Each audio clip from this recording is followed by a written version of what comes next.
Bam! Jayson Waller here with the BAM Podcast. That's right, Business and Money Podcast. You want to make money? You want to conquer business? You want to go ahead and get that mindset right to take you to the next level and level up? You got to listen to the show. We're going to have all kinds of guests on there, billionaires, millionaires, athletes, actors, you name it. We're going to have them on here. They're going to be talking about their success, their struggles, their life, their hardship. I'm going to talk about my success, my struggle, my life, my hardship. So tune in. Bam!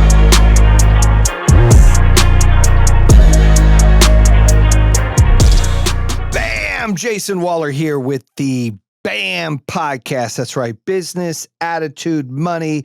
We're here to step up the game. Thank you for making the show a top 5 podcast for business, entrepreneurship, and motivation inspiration. I appreciate that. Make sure if you're not following the show right now, you click the subscribe button on YouTube. You can follow us on Apple Podcasts, Google Podcasts, CastBox, iHeartRadio, anywhere you get your podcasts from. We are on there, BAM Podcast. Check it out. We've had some bomb-ass episodes come out. Today's episode, we are going to talk about the 8 things you must have and do in business. That's right, 8. Some people like to do 10. Some people like to do 5, 3, 2.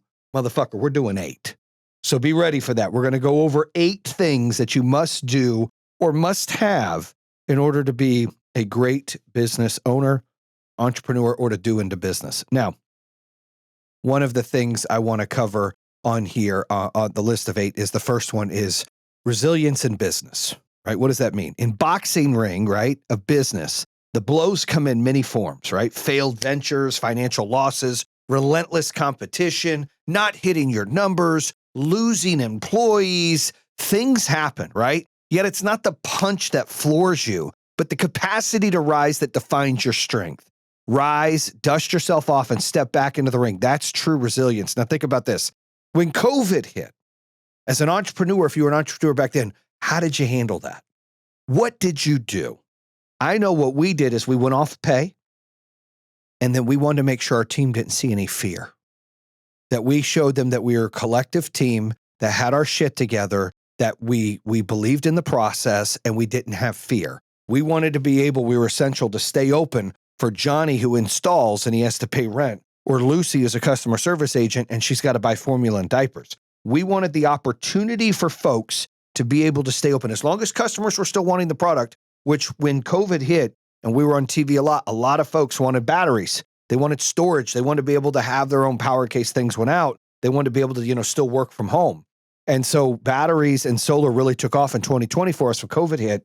And part of that was, was customers wanting it so much that we were able to stay open and have a place for these consumers. So when we took ourselves off payroll, right, we didn't know what to expect. We were scared. Are we going to close? Are we going to have to shut down shop? What's going to happen? Are we going to lay people off? We're going to furlough people. What are we going to do?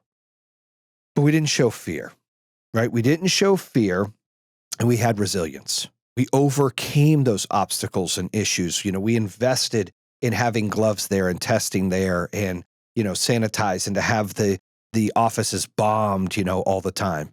And so, you have to be able to be resilient. There's other times in business, like the first 2 years I had the solar company open, we lost money, right? First year I was in home security, I lost money. Like you have to be resilient. A couple of ventures I'm in now, right? It took 5-6 months. Now it's starting to try to make money, right?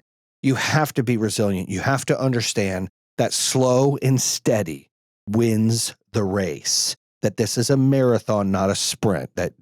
And look, I have to take my own advice because I get frustrated and I get upset and I get down and I'm like, oh, this takes so long. We were at the top and we had this $1 billion company. We were doing 55 million in sales a month. Like, how am I ever going to get there? We're doing, a new business I'm involved in does $1.5 million a month. Like, and I have to not measure myself against that. That company's dead.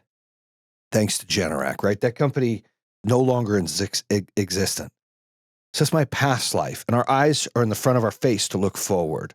So I have to understand that I'm not battling, I'm not versing, I'm not comparing myself to me 7 months ago. I'm comparing to myself to yesterday's me. Am I better today than I am yesterday? Am I better this week than I am last week? Am I better this month than I am last month?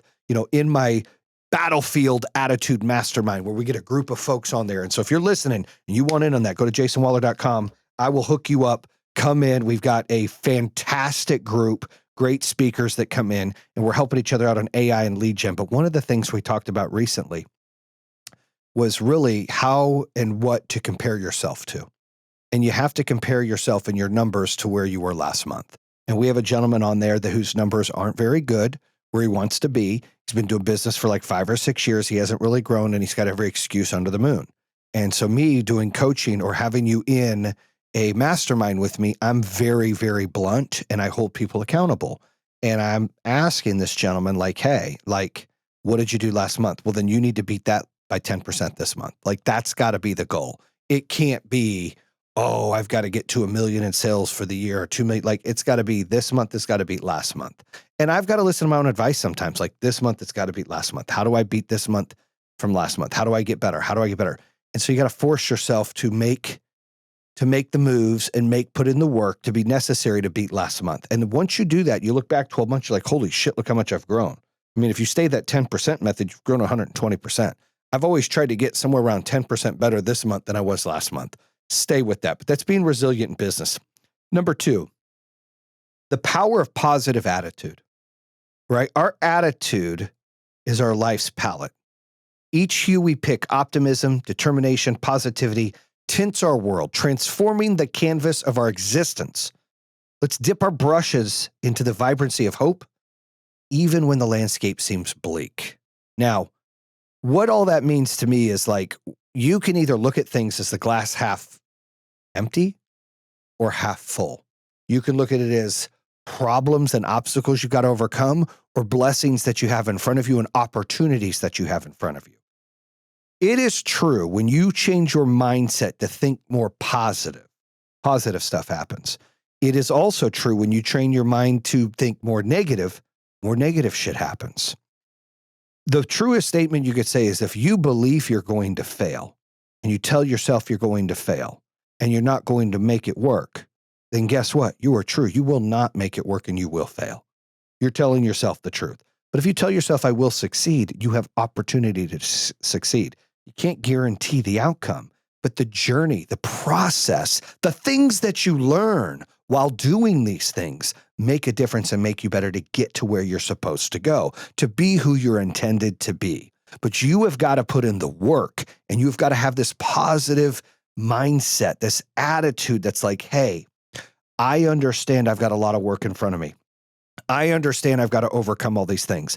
I understand, but what is the positive on this? What is the positive outcome when I put this out? What is the positive outcome when I finish this task? And when you start thinking of the positives and the small wins, they start to add up, and that starts to outweigh the negative. You can't get into the negative because then you're manifesting negative shit. You need to manifest and believe and put in the universe the positive things that you think you're going to accomplish, the positive things that you want to happen in your business, to happen in your life. You have to manifest it. You have to believe it. You have to think it. You have to see it. You have to taste it. You have to breathe it. You have to put actionable items in to accomplish it. But it's all about having that positive attitude. Okay. Number 3, investing in yourself. Well, what does that mean? Well,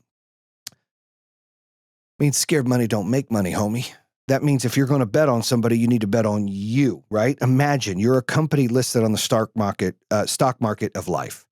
Each skill learned, each knowledge gained boosts your value. Ask yourself this: are you a stock worth investing in? And if not, what can you do to boost your shares? Let me ask you again.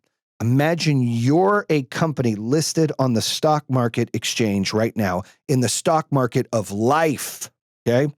Each skill learned by you, each knowledge gained by you, it boosts your value. Ask yourself this: are you a stock worth investing in? And if not, what can you do to boost your shares?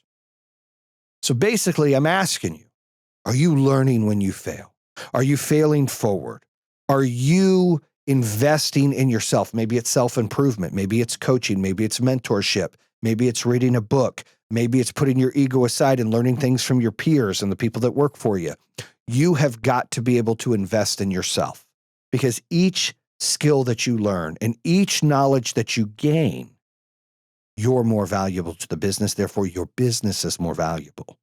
But you have got to be investing in yourself day in, day out, not giving up, believing in yourself, taking all this knowledge in, applying this knowledge, applying the skill sets that you've learned, applying all of the information and all of the experience that you're gaining and the wisdom to your life, to your business, so things can start to go your way.